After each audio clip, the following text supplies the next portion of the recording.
அன்புமிக்கவர்களே, இன்றும் கல்லறை வாயிலிருந்து கல்லை நமக்கென புரட்டுவது யார் என்ற கேள்வி நமக்கு எழாமல் இல்லை. மலை போல மலைப்பாக எவ்வளவு பெரிய கல்லை யார் புரட்டுவார் என்ற கேள்வி நம் அனைவருக்கும் இருந்து கொண்டே இருக்கிறார். இன்றைய சமூகத்தை காண்கின்ற பொழுது குவிந்து நின்று ஆண்டவர் இயேசுவுடைய உயிர்ப்பை தடுத்துக் கொண்டிருக்கிற கல்லறையின் வாயிலில் இருக்கிற கல்லை கண்டு நாம் கண்டிப்பாக அதிர்ச்சி உறுகிறோம். என்ன செய்வது என்று ஒருவரை வினவிக் கொள்ளுகிறோம். நமக்குள்ளே உரையாடி கொள்கிறோம். அது எப்படிப்பட்ட கல்? இந்த நாட்டிலே பிறந்திருந்தாலும் மதத்தினால் நீங்கள் இந்த நாட்டின் குடியுரிமையை பெற முடியாது என்று சொல்லுகின்ற குடியுரிமை சட்டக்கல். அது என்ன கல்? இந்த நாட்டில் எல்லா மக்களும் மகிழ்வோடு அமைதியோடு வாழ வேண்டும் என்று இருந்தாலும் விவசாய மக்களுக்கு எதிராக வருகின்ற வேளாண்மை சட்டம் என்கின்ற கல். அது என்ன கல்? சாகர்மாலா என்று சொல்லிக் கொண்டு இருக்கின்ற கடலையும் கூட தனியாருக்கு தாரை வார்க்கின்ற பெரிய கல். அது என்ன கல்? தேசிய கல்விக் கொள்கை என்று சொல்லி சாதாரண மக்களை அடிமைப்படுத்தி குலத்தொழில் செய் என்று சொல்லி அல்லது 3ஆம் வகுப்பு 5ஆம் வகுப்பு 8ஆம் வகுப்பு என ஒவ்வொரு படிநிலையிலும் பொதுத் தேர்வை நடத்தி சாதாரண குழந்தைகளை படிக்க விடாமல் தடுக்கின்ற ஒரு கல். அது என்ன கல்? பன்னாட்டு சரக்கு பெட்டக மாற்று முனையம் என்று சொல்லி மக்களுடைய வாழ்வாதாரத்தையும் இயற்கையும் கொள்ளை அடிக்கின்ற கல். அது என்ன கல்? ஆற்று மணலை விற்று மேற்கு தொடர்ச்சி மலைகளை எல்லாம் குடைந்தெடுத்து கபளீகரம் செய்து கொள்கின்ற ஒரு கல். அது என்ன கல்? பொது நிறுவனமாக இந்தியாவில் இருந்திருந்த எல்லாவற்றையும் தனியாருக்கு கொடுத்து விட்டு அரசு ஒதுங்கிக் கொள்கின்ற ஒரு கல். அது என்ன கல்? இப்படி ஒவ்வொன்றாக நம்மால் சொல்ல முடியும். தமிழகத்தின் வாய்ப்புகளை எல்லாம் வடநாட்டவருக்கு கொடுத்துவிட்டு இது தவித்து நிற்கின்ற ஒரு கல். அது என்ன கல்? ஒற்றை கலாச்சாரம், ஒற்றை மொழி, ஒற்றை மதம், ஒற்றை தேர்வு, ஒற்றை தேர்தல், ஒற்றை கட்சி என இந்தியாவை மாற்றுகின்ற ஒரு கல். அடுக்கிக் கொண்டே செல்லலாம்.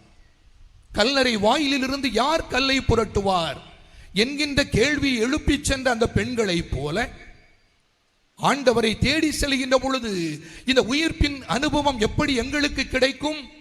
இந்த கல் இவ்வாறு நின்று கொண்டிருக்கிறதே, யார் எங்களுக்கு உதவி செய்து இந்த கல்லை அப்புறப்படுத்துவார் என்று கேட்ட பெண்களை போல இன்று நீங்களும் நானும் அன்பு மக்களை தவித்துதான் இருக்கிறோம்.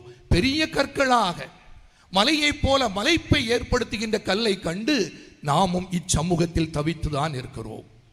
அப்படி என்றால் இந்த கல்லை அகற்றுவதற்கு என்ன செய்வது? உயிர்ப்பின் மக்களாய் நீங்களும் நானும் இருப்பதற்கு என்ன செய்வது?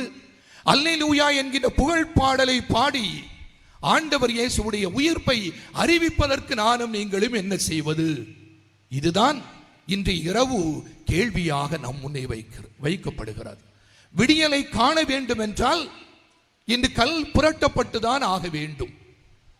இந்த சமூகமும் தமிழகமும் விடியலை காண வேண்டும் என்றால் நீங்களும் நானும் நிராகரிக்கவும் வேண்டும் சில காரியங்களை.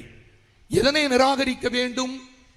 எது இத்தகைய கல்லை கொண்டு வந்து தீர்க்கிறதோ, யாரெல்லாம் இந்த கல்லை ஆண்டவர் இயேசுவுடைய உயிர்ப்புக்கு தடையாக கொண்டு வந்திருக்கிறார்களோ அவர்கள் அப்புறப்படுத்தப்பட வேண்டும், அவர்கள் மாற்றப்பட வேண்டும்.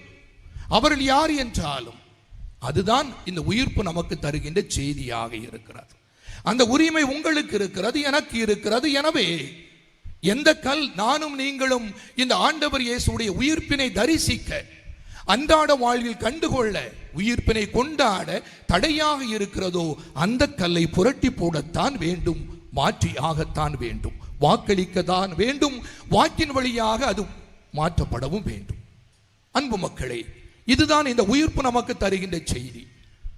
மதத்தினால் மக்களை பிளவுபடுத்தி, மொழியை திணித்து, தங்களுடைய விருப்பம் நிறைவேற்ற கொள்ளை அடித்து, லஞ்சமும் ஊழலும் பெருகிக் கொண்டிருக்கின்ற பொழுது அந்த கல் அப்படியே இருக்கும். ஆனால் எப்பொழுது மக்கள் ஆண்டவர் இயேசுவின் என்கின்ற அந்த சமத்துவத்தையும் சம உரிமையையும் மாண்பையும் மானுட உரிமைகளையும் கண்டுகொள்ள வேண்டும் என்றால் இந்த தடையாக இருக்கின்ற கல் அப்புறப்படுத்தப்பட வேண்டும். என்ன செய்வது? முதன்மையாய் தனி ஒரு மனிதனாய் நீங்களும் நானும் மானுட உரிமைக்காக குரல் கொடுக்கின்ற மக்களாக மாற வேண்டும். இயற்கையா அதோடு இணைந்து வாழ்வதென்றோ நம்முடைய வழி என்று கண்டுகொள்ள வேண்டும். இல்லை என்றால் ஹைட்ரோ கார்பன் என்று சொல்வார்கள், மீத்தேன் என்று சொல்வார்கள், நியூட்ரினோ என்று சொல்வார்கள், அணு உலை என்று சொல்லிக் கொண்டிருப்பார்கள். ஆதாயத்திற்காக மக்கள் வாழ்வை பற்றி கிஞ்சித்தும் கவலைப்பட மாட்டார்கள். ஆனால் ஆண்டவர் இயேசுடைய உயிர்ப்பை விரும்புகின்ற ஒரு மனிதன் இவற்றை அப்புறப்படுத்த விரும்புகிறான். அதனை முன்மொழிகின்றவர்களை நிராகரிக்க விரும்புகிறான். உங்களுக்கு லாபம் என்றால் இந்த திட்டம் இங்கு வேண்டும் என்றால் நாங்கள் வேண்டாம் என்று சொல்லுகிறோம் என்று ஒரு மனிதன் தன்னுடைய குரலை துணிவாக எழுப்புகிறான். அதுதான் உயிர்ப்பின் தரிசனம், உயிர்ப்பின் அனுபவம். நாம் உயிர்ப்பின் மக்கள் என்பதன் அடையாளம். தனி ஒரு மனிதனாய் இன்னும் நம்மால் என்ன செய்ய முடியும்? நம்மை சார்ந்திருக்கிற பிறரிடம் சொல்ல முடியும். எது நல்லது என கண்டுணர் என்று சொல்ல முடியும். செல்லும் வழி தவறு என்று சுட்டி காட்ட முடியும். நீ யாரோ காட்டுகின்ற பாதையில் உன்னுடைய சிந்தனையும் அழுங்கடித்து செல்கிறாய் என்று சொல்ல முடியும். நீ செய்கின்ற ஒவ்வொரு செயலும் வேறு யாருக்கோ வாய்ப்பாக மாறுகிறது என்றும் கற்றுத்தர முடியும். எனவே மதச்சார்பில்லாத ஒரு நாடாய் இது உருவாவதற்கு என்னுடைய குரல், ஒவ்வொருவருடைய குரலும் ஒலித்துக் கொண்டே இருக்கும் பொழுதுதான் அது உயிர்ப்பின் அனுபவமாக அன்பு மக்களை விரிகிறது.